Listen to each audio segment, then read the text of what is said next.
The city of Edmonton is looking to do something that very few cities ever do. It's looking to completely overhaul the zoning bylaws. Don't zone out on me because this is actually incredibly important. So changes have been made ever since the bylaws were put in place decades ago. So think of the changes to garden suites that were made a few years ago. But the city says more needs to be done to accommodate our growing and changing city. So here's what we know. Every piece of land in the city falls under certain zoning rules. Right now, there are 46.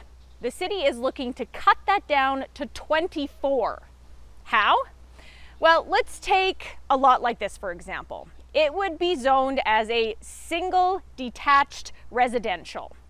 If you wanted to tear it down and build a semi-detached residential like a duplex or maybe even infill like a skinny house, well, it has to be rezoned. There are applications, there are permits, there are plans.